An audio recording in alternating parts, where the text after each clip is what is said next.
information. That's great.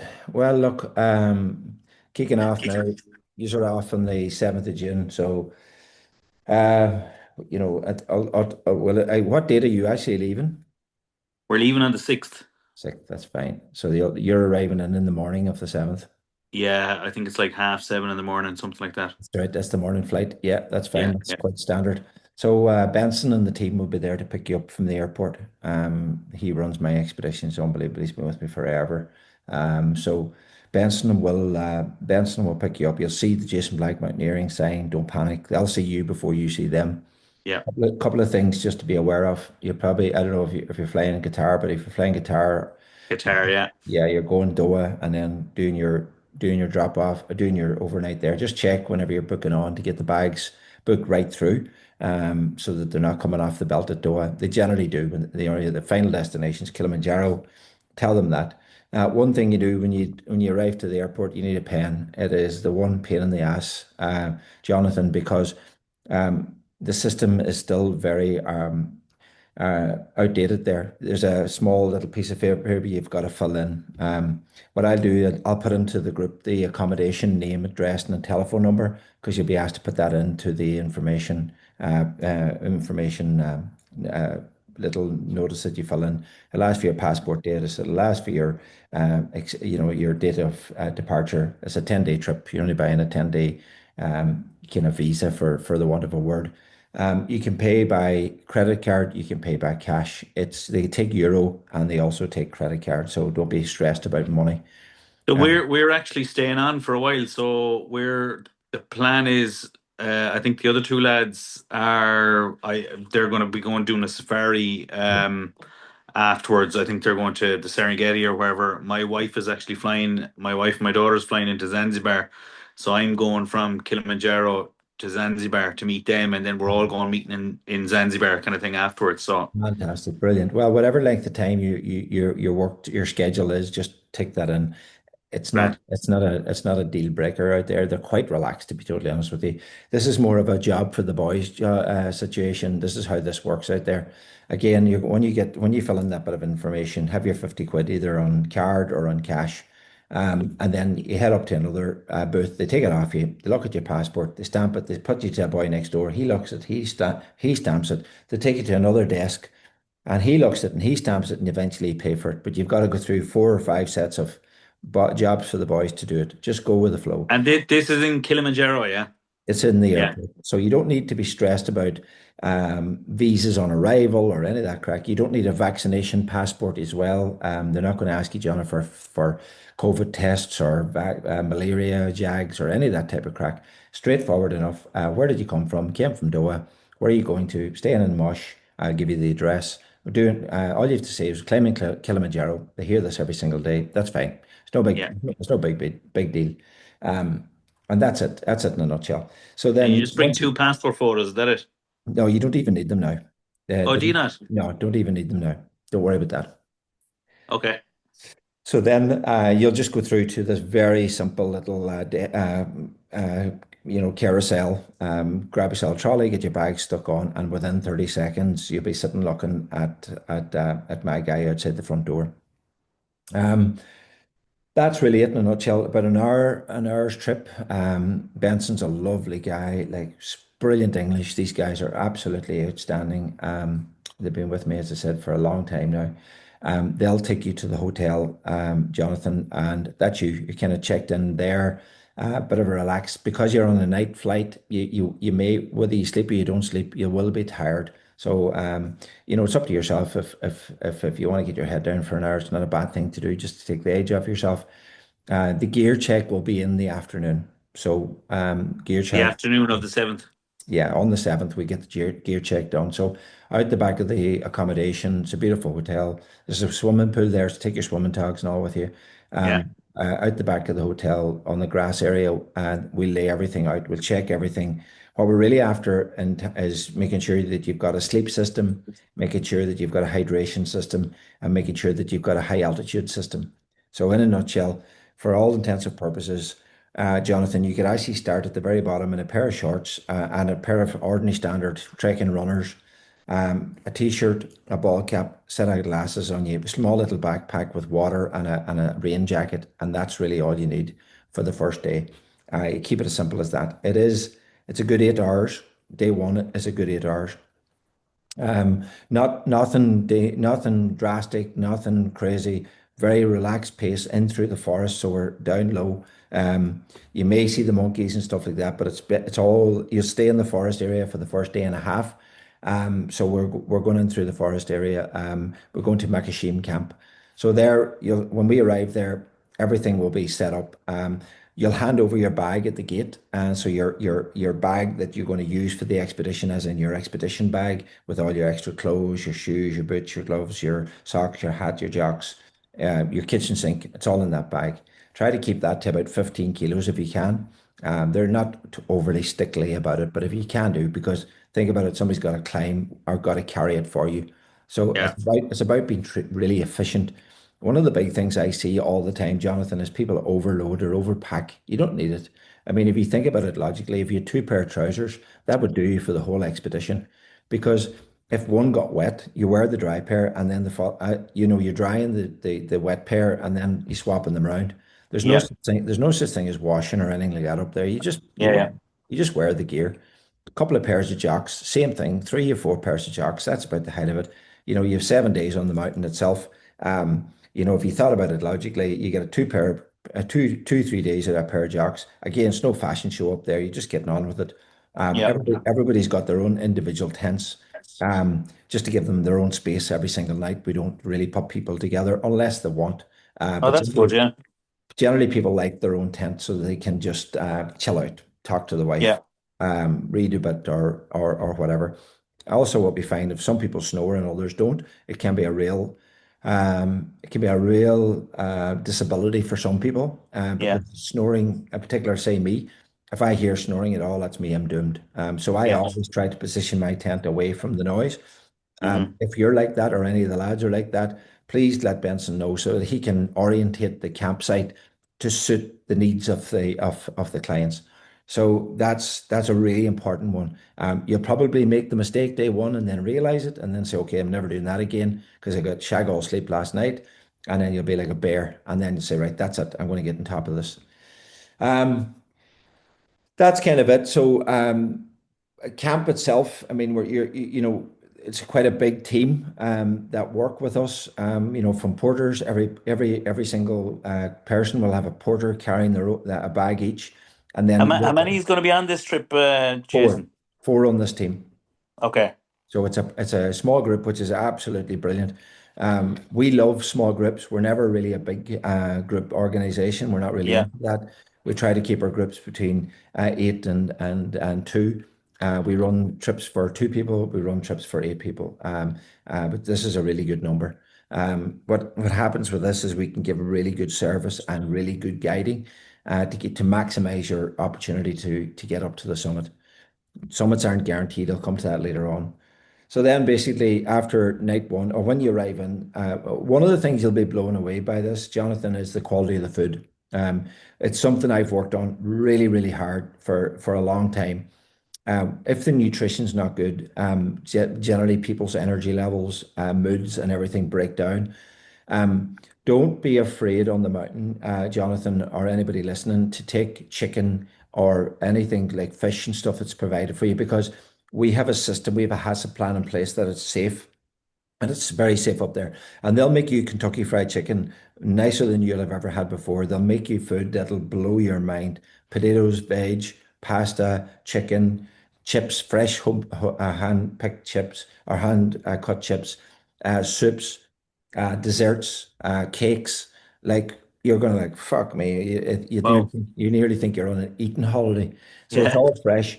I fly in, I bring in food at the halfway point because in the past, maybe 3 years ago, I would have ran the whole expedition with the same food. What I found was at the halfway point, the food broke down. So I have a resupply coming in at the halfway point, which brings a new freshness to the nutrition, and you'll taste it straight away. It's like, wow, that's amazing. Also, the chefs like it as well. So we have two chefs works on it.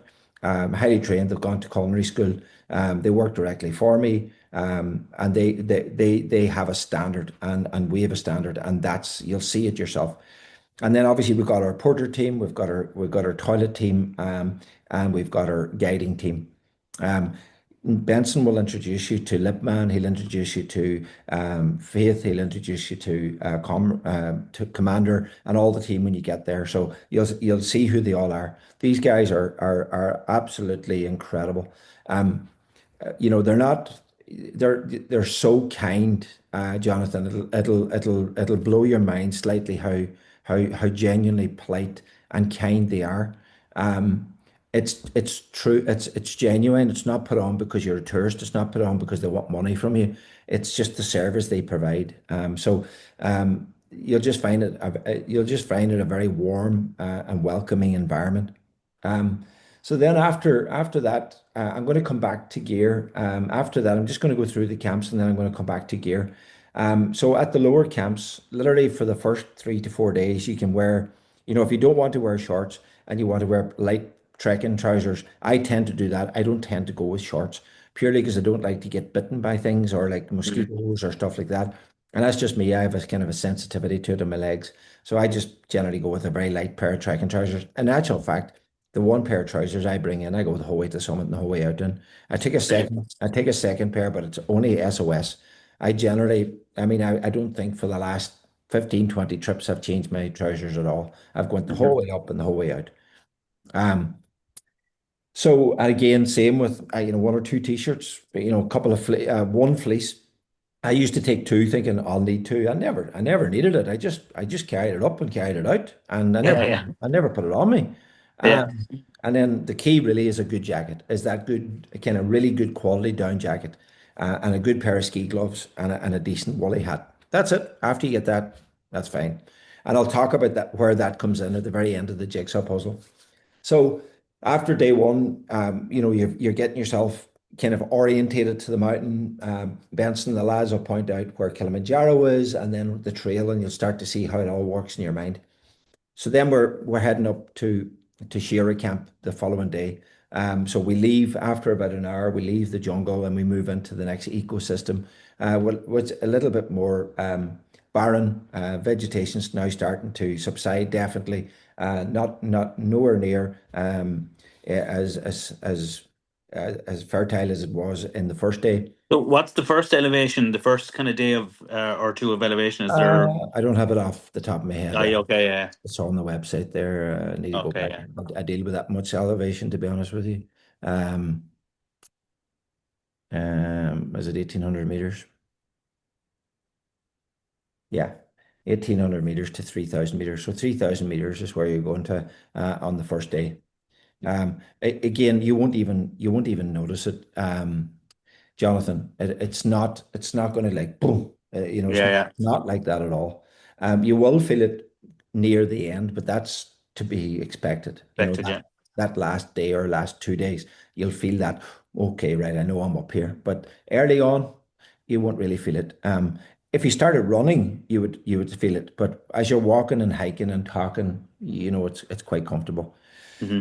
So try to get a good night's sleep, a reasonable night's sleep, hydrate and keep the water flowing. There's a too much conversation about drinking this, drinking that. I drink to thirst. I drink sensibly. Just because Jason Black tells you you have to neck 3 liters of water, it doesn't mean that you take 3 liters of water, because if you get to a stage, Jonathan, where you're pissing like a racehorse, stop drinking water, because Yeah. all you're doing is peeing out the quality salts and minerals out of your body. So, um, again, I would have 2 liters on me every single day. A liter, I would drink a liter during breakfast. I'd have my coffee, and then I'd be kind of chugging on a bit of a liter over the conversation of breakfast and stuff like that. So it means I have a liter in me before I even start my day. And then I've got 2 liters. 1 liter brings me up to lunchtime.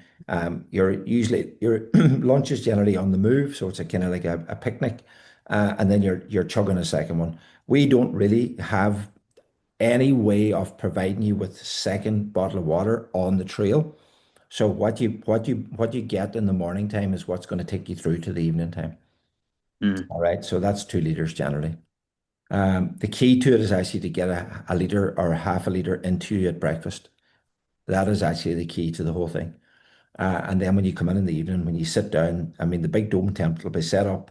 Everything will be all ready to go. There'll be water there, and you just get another half liter in tea straight away when you come in. So, You'd suggest bringing just 2 liter, two separate liter yeah, canister jobs. Yeah. Okay. yeah, Yeah. that's I've used that all day, every day, and it works like a treat. Um, Capsules, electrolytes. So in any good chemist, particularly St. Boots, they sell the tubes of electrolytes. You know, you drop them into your water. Yeah. They're really good. They do work. They do stave off cramping. They are really good at keeping your minerals and salts topped up, your potassium and your salt topped up. One thing I would say is when you're climbing at altitude, Jonathan, your body tends to have enough stress going on. So I tend not to. I encourage all the climbers not to put a full tablet into a liter bottle. Break one tablet between 2 liters. It's less potent and it's less aggressive on the gut. So your body physiologically is trying to make hemoglobin inside, which is red blood cells, because it's climbing higher. You won't really sense it, but this is what I see mechanically is happening inside. If you start loading in all these drugs and all this kind of extra stuff, the body's having to work really hard to handle it all, and then people tend to get kind of like a GI issue, had get the shits or feel terrible. Yeah. All right. So just one tablet between two bottles every day is ideal. So anytime you're drinking water, just try to get an electrolyte into it, even if it's a quarter of an electrolyte. One that you like, I like lemon and lime. That's just my personal flavor taste. I like it. So that's the hydration. So then leaving camp the next morning, where most people make the mistake is they leave camp with too much clothes on them because it's morning time and they're not 20 minutes into the trail and they're starting to strip everything off. And what they realize they've got to carry it. So now Yeah. they're carrying for the whole day jackets and fleeces and it's low and it's whether you like it or not, it's extra load that is putting pressure on you. And while you may be okay day one, day two, day three, it'll surface later on. You'll pay the penalty for that later on. It's enough to carry a snack, to carry two bottles of water, and to carry a rain jacket without having extra fleeces, a pair of gloves, a hat. Before you know it, the rucksack's So you jammed. only really and truly need a small little rucksack, really. Just to Yeah, keep it. The day pack just needs to be relatively small. A couple of bottles of water and a poncho or whatever rain jacket. that's That's it. it. A poncho, rain jacket, even an umbrella. The lads, Yeah. the boys are brilliant with umbrellas up there. They just pop up the umbrella, does great. Lipman likes to wear a poncho, which goes right over his whole body and his backpack, and it keeps him bone dry. Let me tell you, Jonathan, you're going into peak season. Your problem is going to be sun cream. Right. You're not going to be dealing with water up there. I would be shocked if you get any rain at all. However, we still need to have a rain jacket because when it fucking rains, it rains. Okay. But as far as having, here's me, and I'll stand corrected after this, but as far as having rain pants and rain jackets, the chances is you'll carry them the whole way and you'll not put them on once. Yeah. Yeah. Yeah. These things happen. So again, each day is between 6 and 8 hours. Gravitates more towards six, but we say eight because we don't want you going fast. Altitude's your enemy up there, Jonathan.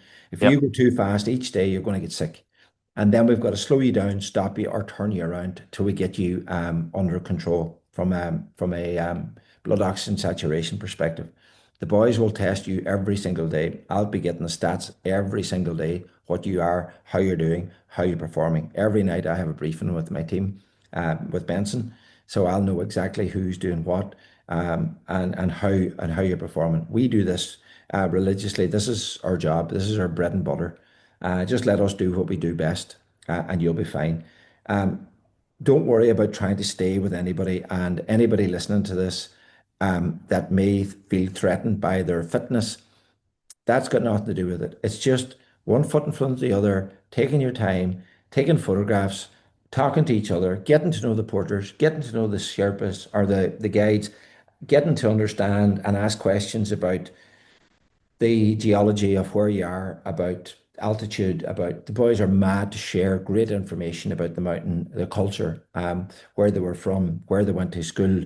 They love to share about traditions in Africa in particular, marriage, birth, village life, education. They love all that. They love you're not boring them by asking them because that your curiosity is what they love to feed. Hmm. They love to feed that. So and absolutely, it's incredible. The whole thing is just it's my favorite continent out of all the climbs I do. Um, so I've left out quite an important part of the jigsaw puzzle, and I've left it out deliberately because it's a bit of a surprise for you. So that's after you leave the hotel, you're not directly going to the mountain. You're going to these lovely hot springs. I won't give too much away about that, but it's absolutely beautiful experience. You might have seen some stuff I shared, but it's magical. It's not a normal for any expedition. We kind of break the rules in how we go about our business. We try to bring a lot of culture. We're going to go to the Maasai. You're going to see how they live and how they farm. It'll fucking blow your mind. And again, a lot of companies, what they do is they fly people in, take them to a hotel, ship them up Kilimanjaro, take them back to the hotel, and straight back out the next day. They don't get to see any of Africa at all. They don't have no appreciation about the culture, the traditions, the people, the food, the music, or the dance. We're the total opposite. So then we're heading on up into Shira. Every day is the same. Just treat it as an 8 hour day, 8 hour day. Barranco Wall. There's a couple of kind of key features that people kind of talk about. Barranco Wall. I had Jennifer Doherty on it last year or the year before. She's blind. She went up it with literally with her eyes closed. So Wow. if she can climb it, you can climb it, and so can everybody else. People can online dramatize this Bronco wall. It's nothing. It's Jesus, like it's a couple of moves. It's a bit of a traverse. You're away, and Yeah. that's it. And my guides will protect you. Like they'll be positioning themselves that you can't fall. Yeah. Um, so don't put that completely out of your head. What I would say is love it, enjoy it, embrace it, look forward to it. It's like, wow, this is class. This is what everybody talks about. We don't generally stay at the standard base camp. So I've skipped forward a few camps. Yeah. So because each of them is kind of they're all unique in their own way.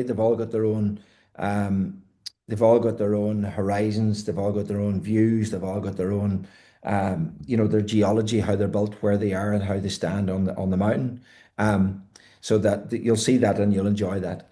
But then getting to the final jigsaw puzzle, this is where the crux of Kilimanjaro is because the first 4 days, I would say even 5 days, is straightforward hiking. Um, Nothing crazy. But the last day, Jonathan, is one hell of a kick arse job. And if you've hammered yourself in the first 3 4 days, then you're going to pay for it in summit night. The people that manage themselves for the first 3 or 4 days and arrive into summit night in good shape, they generally get the job done. So that's kind of how I like psychologically prepare ready, people ready for that. So Hmm. get yourself into Karanga camp, Kosovo camp. Um, so we don't stay at Barofo camp, which is this kind of like traditional base camp. I don't like it. It's too busy. It's too aggressive. I like to take my climbers to about 150 meters higher. We pay 100 US dollars per person extra for that privilege to get up to that camp. Why it's important is it shortens the summit night and also it kind of gets us ahead of everybody as well. So we'll be kind of kicking off an hour and a half before everybody. You'll understand why I do it when you see what you've got to climb between Barofo camp and Kosovo camp in the middle of the night with a head torch on. It's kind of quite daunting for people and it can throw them off and they just give up and turn around and go back. Uh, Really? yeah, so I actually do that during the day, get into Kosovo camp. You'll say to yourself, I know now exactly what Jason's talking about. Right. Thank Christ we're not doing this now with a head torch on. So we get ahead of that game, get into Kosovo camp. From there, there's only one team, probably us, will be the only team there. Generally, the other companies don't spend the money. The views are spectacular. You're right underneath Kilimanjaro. We'll probably waken everybody up about 12 o'clock. Jonathan, we'll probably breakfast for one. Our guys will do a pre-summit talk about what to bring and how to be organized. But at that stage, you'll have actually built up a really good efficiency yourself about how your climbing's going, what bits of gear you're enjoying, what bits of gear you're working with. But it is definitely starting out at 1 o'clock in the morning. There is going to be no snow. There's glacier up top, so you're not going to be starting out in crampons, or you're not going to be on any heavy snow or anything like that. So a pair of regular hiking boots, a pair of regular hiking socks. I actually just go with my trekking trousers. I don't put long johns underneath because I tend to run hot. I don't like being overly hot on a I'm mountain. the same. I'm very similar. Yeah. Yeah, I don't like that. And if I'm boiling over, I fucking start wrecking my head. So Yeah. I'd Yeah. rather start out a little bit cold, and then I kind of heat up as I go into the climb. Yeah. Yeah. And that just works well for me. So I don't go with long johns at all. I just go with regular hiking trousers. And if there's a little bit of a shiver as I'm leaving base camp or the last camp, I'm not 20 minutes out of camp. I'm starting to zip up in my jacket. It's like, whew, Jesus, warm here. Mm. All right. Again, you'll have a set of long johns with you just in case. But to be honest with you, I can't see it. I wear generally a long sleeve base layer at that stage. I've been wearing t-shirts up to that point. Those kind of like tech t-shirts. They don't have to be anything special. Yeah. Tech t-shirts. I usually wear a long t-shirt, a long sleeve t-shirt. I generally wear a fleece, and then it's a light fleece. It's not one of these big heavy thick ones. And then I have my puff jacket, and that's it. That's all I have. That's Just just three. Yeah. Three layers. that's all I wear. And if and my puff jacket is a reasonably good puff jacket. It's not my big Everest one or anything like that. It's a 6,000 meter jacket. It's down goose feather. It's a good quality one. That's the one you tend to invest in. A lot of them come in synthetic or down. If synthetic tends to be a little bit colder than down, but generally, unless as we said in Donegal, unless you're a real cold critter, Jesus, like, no, you don't need it. Okay. A good pair of quality ski gloves and a good woolly hat. And that's it. If you have a buff, even better. Um, Take your sunglasses with you because you're climbing at night, but as sure as day follows night, as soon as the sun comes up, you're going to be looking for your sunglasses. And you're like, Jesus Christ, where's my... And then they're in camp. You forgot them. Yeah. So the couple of things you need when the sun comes up is you do need to kind of get your sun lotion on, your sunglasses on. The baseball hat should be in your bag. You take off your woolly hat, you put on your baseball hat to protect your head, put on your sunglasses, put on your cream, and away you go. You strip back down to your long sleeve t-shirt, and that's it. Everything else is in your bag. Um, the boys will probably carry an extra couple of liters of water, so that if you go through the 2 liters, Jonathan, we will have a liter for you or have access to a liter for you as you start, not maybe leaving the top, but as you start to go down, because we started bringing some porters up with a little bit of extra resources like sugar and some juice, just because we tend to find some of our clients are a little bit fatigued on the way down, and the porter takes their bag and also gives them some food to kind of pick them up. All right. So you're talking, about a 10-hour round trip from leaving the summit, leaving base camp to go to the summit to get back to base camp. When we get to base camp, when I say base camp, that last camp, that Kosovo camp, people think that we're going to go to bed. No, we're not. We're getting out of Dodge. So you got about an hour and a half. Really good quality food will be presented to you because you'll be hungry. Please God, you have the elation of being to the summit and just experiencing the most incredible views. Um, I've seen people carrying, really expensive cameras and all this type of stuff up. And you know what? A good quality phone captures as good as anything. So a good quality phone, fully charged, turn it off, put it on silent mode, put it on airplane mode, put it into an inside pocket, close to your body, so that your body heat keeps it warm, and then only take it out whenever the sun starts to come up. I've seen people taking it out, Jonathan, kind of like an hour after starting, and then all that is just black with a Yeah. headcloth. Yeah. You can't see anything.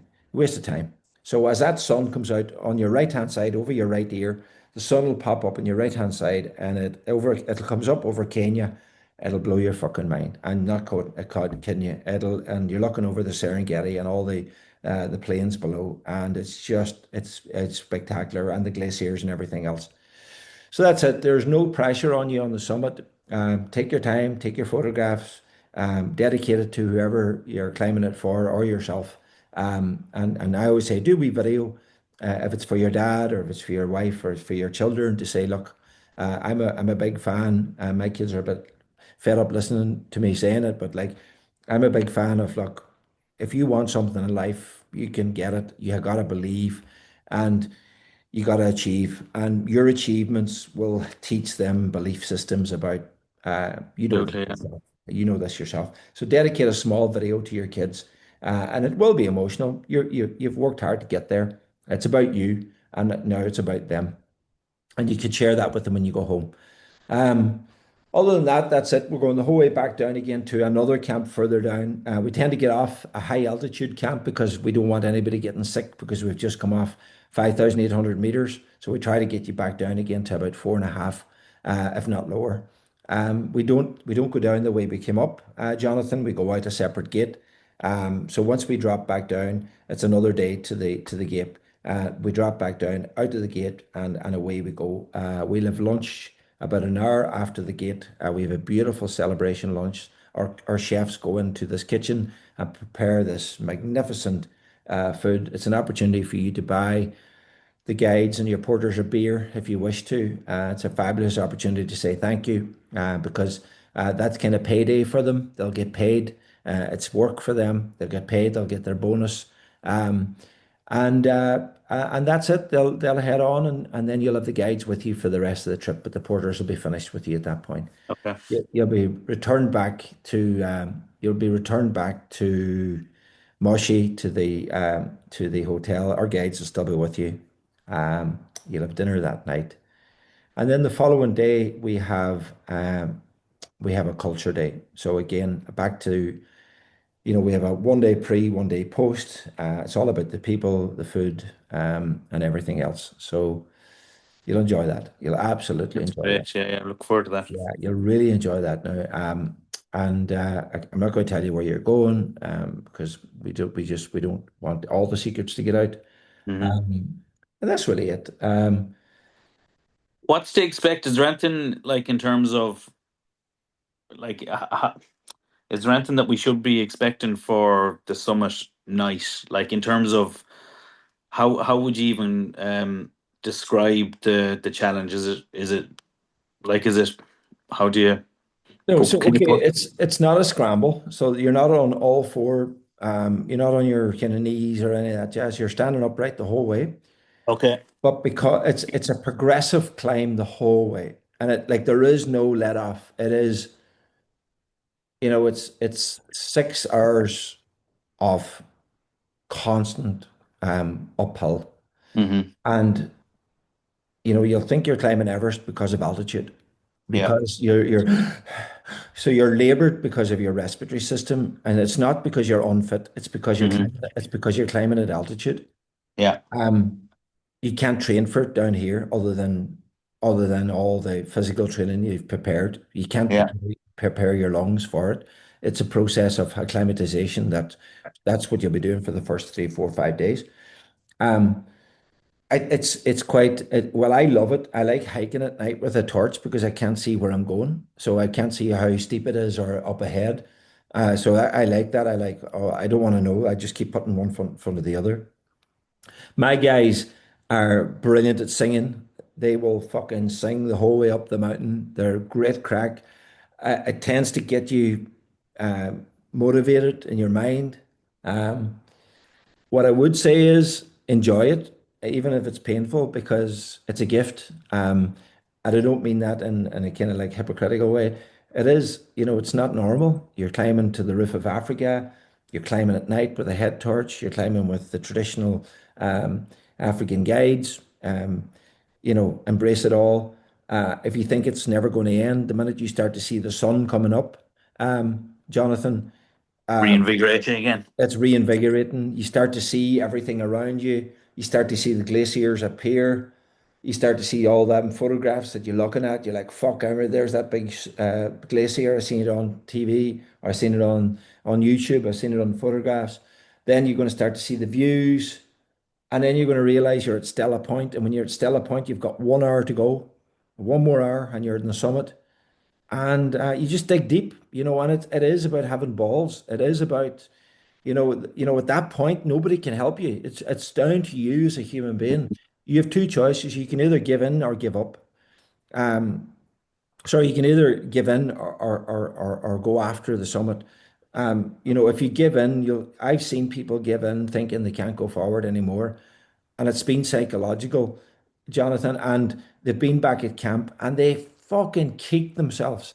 And Yeah, they don't recover from it. The rest of the yeah. trip doesn't matter if they're going on safari, doesn't matter if they're going, they feel Disappointment, serious they feel disappointment. they feel miserable. They feel miserable. And you know what?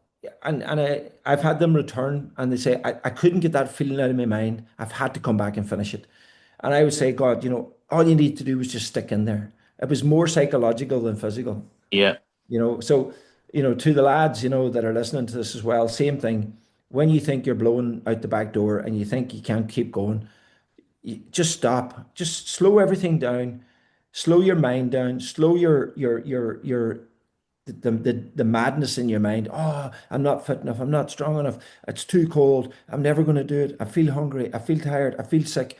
Stop. Fucking stop and slow your mind down. Take control of the fucking madness that's going on in your mind and slow it all down and start saying to yourself, what the fuck am I doing? Cop on. What? Look, it's fine. I've done the training. I'm here. I'm ready. I'm prepared.